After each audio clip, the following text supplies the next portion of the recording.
இது நமக்கு ப்ரீவியஸ்ல கேட்ட கொஸ்டின். ஓகே, இப்போ வந்து எப்படி சால்வ் பண்ணலாம்? இங்க பாருங்க, -3 பவர் 4 இன்டு -3 பவர் -2.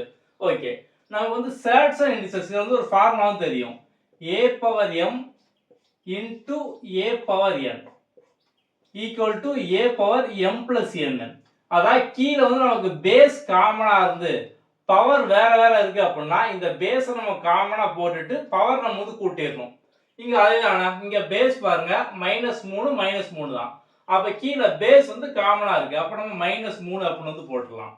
சோ வந்து பவர்ல வந்து என்ன இருக்கு? இங்க 4, இங்க -2. சோ 4ஐயும் -2ஐயும் கூட்டணும் அப்படின்னா என்ன ஆகும்? So 4 plus 2. சோ நம்ம வந்து பிளஸ் தான் இருக்கு. ஆனா இங்க வந்து நமக்கு மைனஸ்ல பவர் கொடுத்துருக்காங்க. அப்ப நம்ம வந்து -2ன்னு போடணும். ஓகே, அப்போ 4 -2 அப்படிங்க 2. அப்போ -3 பவர் 2. ஓகே, சோ -3 பவர் 2 அப்படின்னா என்னது?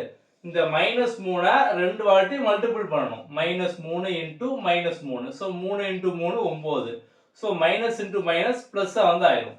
அப்போ பிளஸ் 9. அவ்வளவுதான், சிம்பிள். ஓகே.